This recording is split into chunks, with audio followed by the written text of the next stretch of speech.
Hi നമസ്കാരം. ഇന്നത്തെ വീഡിയോയിൽ നമ്മൾ നോക്കാൻ പോകുന്നത് എക്സൽ ഫയലുകൾക്ക് പാസ്വേഡ് കൊടുത്ത് എങ്ങനെ പ്രൊട്ടക്റ്റ് ചെയ്ത് സൂക്ഷിക്കാം എന്നുള്ളതാണ്. ഇതിനു മുൻപ് നമ്മളൊരു വീഡിയോ ചെയ്തിട്ടുണ്ടായിരുന്നു വേർഡ് ഫയലുകൾക്ക് പാസ്വേഡ് കൊടുത്ത് പ്രൊട്ടക്റ്റ് ചെയ്യുന്നത്. സെയിം മെത്തേഡ് തന്നെയാണ് എക്സൽ ഫയലുകൾക്കും നമ്മൾ ചെയ്യാൻ പോകുന്നത്. ഓക്കെ, നമുക്ക് സ്റ്റാർട്ട് ചെയ്യാം. ഞാൻ അതിനു വേണ്ടി ഇവിടെ ഒരു എക്സൽ ഫയൽ ഓപ്പൺ ചെയ്യുന്നു. ഇതൊരു കലണ്ടറിൻ്റെ ഫയലാണ്. ഇതിപ്പോൾ നിങ്ങൾ കണ്ടിട്ടുണ്ടാവും. ഓപ്പൺ ചെയ്തപ്പോൾ ഒന്നും തന്നെ പാസ്വേഡോ അല്ലെങ്കിൽ ഒന്നും തന്നെ ചോദിച്ചിട്ടില്ല.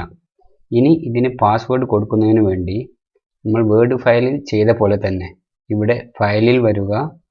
അതിനുശേഷം ഇവിടെ കാണാൻ പറ്റും പ്രൊട്ടക്റ്റ് വർക്ക് ബുക്ക് എന്നത്.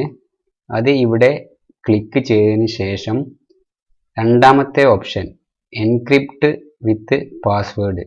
ഇതിൽ ചിലത് ഒന്നാമത്തേതോ അതിന് താഴെയായിട്ടോ ആയിരിക്കും. എന്തായാലും ഈ എൻക്രിപ്റ്റ് വിത്ത് പാസ്വേഡ് എന്നത് ക്ലിക്ക് ചെയ്യുക. അതിനുശേഷം നിങ്ങൾക്ക് എന്താണോ പാസ്വേഡ് വേണ്ടത് അത് കൊടുക്കുക. ഞാനിവിടെ ഒരു പാസ്വേഡ് കൊടുക്കുന്നു. ഓക്കെ കൊടുക്കുക. ആ പാസ്വേഡ് റിപ്പീറ്റ് ചെയ്യുക. വീണ്ടും ഓക്കെ കൊടുക്കുക.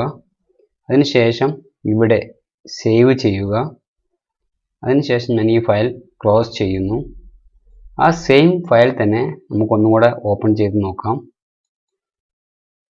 അതാ ഇപ്പോൾ ആ ഫയൽ ഓപ്പൺ ആകുമ്പോൾ പാസ്വേഡ് ചോദിക്കുന്നുണ്ട്. ഞാൻ ഇപ്പോൾ കൊടുത്ത പാസ്വേഡ് കൊടുക്കുന്നു. ഓക്കെ കൊടുക്കുന്നു. ഇതാ അത് ഓപ്പൺ ആയി കഴിഞ്ഞു. ഇനി റിമൂവ് ചെയ്യുന്നതിനും അതേപോലെ തന്നെ ഒന്നുകൂടെ കാണിക്കാം. ഓപ്പൺ ആകുമ്പോൾ പാസ്വേഡ് ചോദിക്കുന്നുണ്ട്. ഞാൻ പാസ്വേഡ് കൊടുക്കുന്നു. ഓക്കെ കൊടുക്കുന്നു. ഇനി ആ പാസ്വേഡ് നമുക്ക് വേണ്ട, അത് റിമൂവ് ചെയ്യണം. ഓക്കെ, അതും എങ്ങനെയെന്ന് നോക്കാം. ഫയലിൽ വരുന്നു. സെയിം അത് തന്നെ ക്ലിക്ക് ചെയ്ത് എൻക്രിപ്റ്റ് വിത്ത് പാസ്വേഡ് എന്നത് ക്ലിക്ക് ചെയ്യുന്നു. ഇപ്പോൾ നമ്മുടെ പാസ്വേഡ് അവിടെ ഉണ്ട്. അത് ഞാൻ ഡിലീറ്റ് ചെയ്തതിന് ശേഷം ഓക്കെ കൊടുക്കുന്നു. സേവ് കൊടുക്കുന്നു. ഇത് ക്ലോസ് ചെയ്യുന്നു. ഇനി നമുക്കൊന്ന് ഓപ്പൺ ചെയ്ത് നോക്കാം. അതാ പാസ്വേഡ് ഇല്ലാതെ തന്നെ അത് ഓപ്പൺ ആയി. ഞാനിത് ക്ലോസ് ചെയ്യുന്നു. അപ്പോൾ അത്രയേ ഉള്ളൂ ഇന്നത്തെ വീഡിയോ. ഇന്നത്തെ വീഡിയോ നിങ്ങൾക്കെല്ലാവർക്കും മനസ്സിലായിട്ടുണ്ടാകും എന്ന് വിചാരിക്കുന്നു. വീഡിയോ ഇഷ്ടപ്പെട്ടുവെങ്കിൽ ലൈക്ക് ചെയ്യുക. അറിയാത്തവർക്ക് വേണ്ടി ഷെയർ ചെയ്യുക. നിങ്ങളുടെ അഭിപ്രായങ്ങൾ കമൻസിൽ രേഖപ്പെടുത്തുക. എല്ലാവർക്കും നന്ദി.